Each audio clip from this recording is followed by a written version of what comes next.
Imagine you're 19 years old, floating in the middle of the Atlantic Ocean at night. The water is black, the sky is black, everything is black. And somewhere beneath you, something is listening. In 1942, there was one sound that decided if you lived or died: the metallic groan of a submarine diving into the darkness, or the splash of a depth charge about to explode right beneath your feet. This is the true story of the Night of the Iron Wolves, when British sailors faced a pack of German U-boats in the deadliest stretch of ocean on Earth. And what happened next changed naval warfare forever. That's what it felt like to sail the Atlantic in World War II. The Battle of the Atlantic lasted nearly 6 years. Over 3,500 merchant ships were sunk. 72,000 sailors died, and the enemy? You couldn't see them. You couldn't hear them until it was too late. They were called wolf packs, groups of German submarines that hunted convoys like predators circling wounded prey.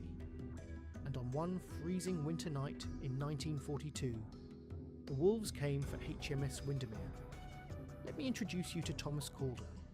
He's 19 years old, an able seaman aboard a Flower-class corvette called HMS Windermere. Now, if you're picturing some giant battleship with massive guns, forget it. Corvettes were small, they were cheap, they were built fast because Britain was desperate.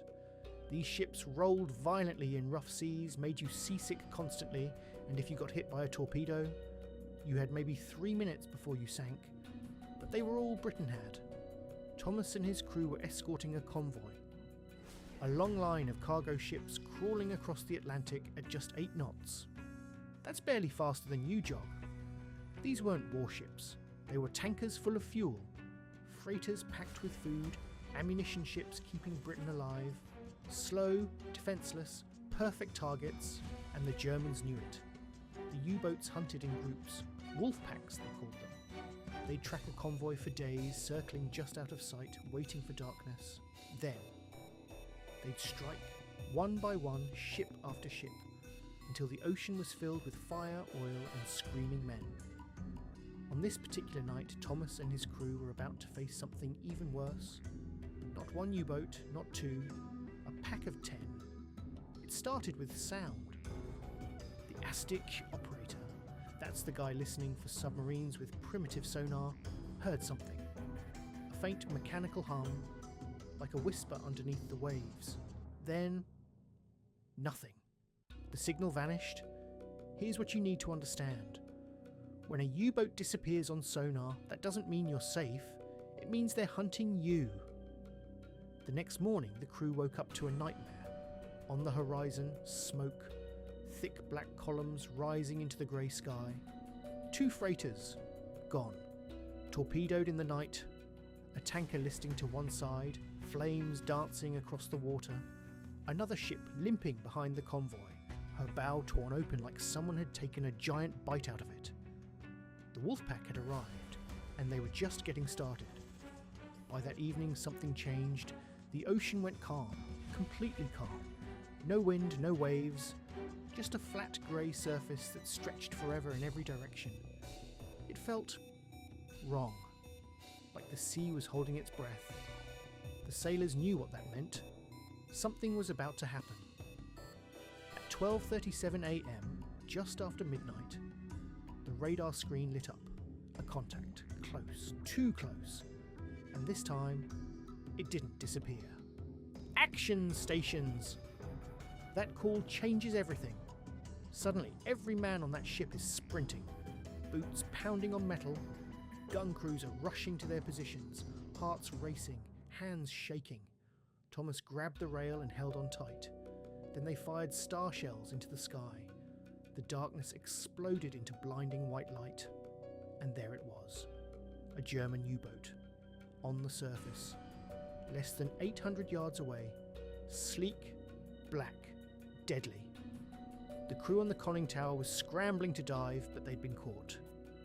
"Open fire!" the 4-inch gun roared. Tracers screamed across the water.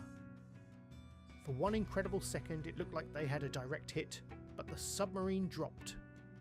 Like a stone falling into black ink. It just vanished. And that's when the real terror began.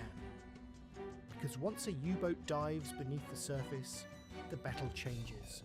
You can't see it, you can't hear it, you can only guess where it is, and hope you're right. If you've never seen a depth charge, picture this. A massive metal barrel packed with 300 pounds of high explosives designed to sink to a specific depth and then detonate. The hope? The shockwave kills the submarine. The reality? You're basically guessing. Thomas watched as the crew rolled the first charge off the stern. It hit the water with a hollow clunk. Then, silence. 5 seconds, 10 seconds, 15. The ocean exploded. A geyser of water shot up higher than the mast. The entire ship shook like a giant had grabbed it and rattled it. Second charge, third charge, fourth.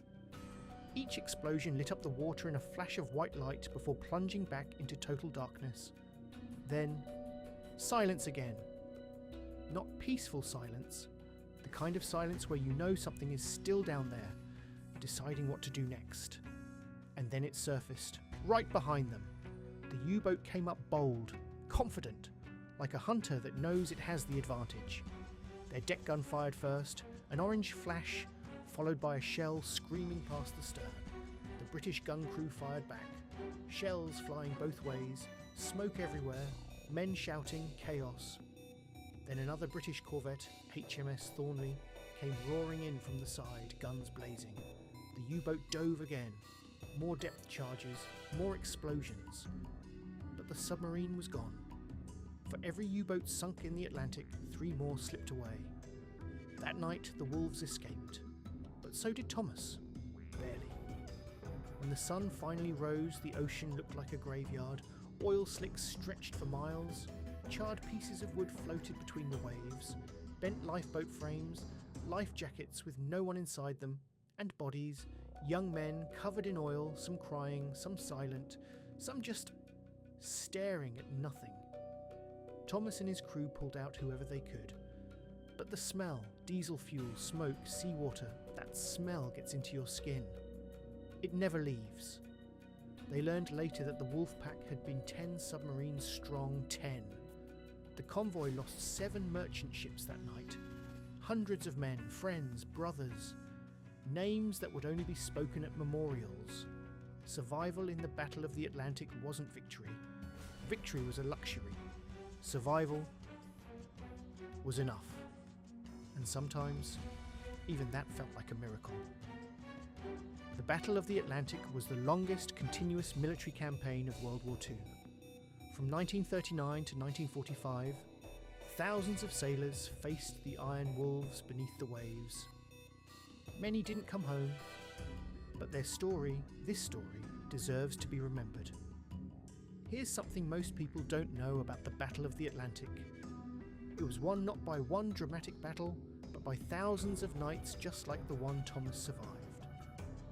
Night after night after night, men barely out of their teens, standing watch in freezing temperatures, knowing that at any moment a torpedo could rip through the hull beneath their feet. The average age of a sailor on these convoys, 22 years old. Think about that, 22.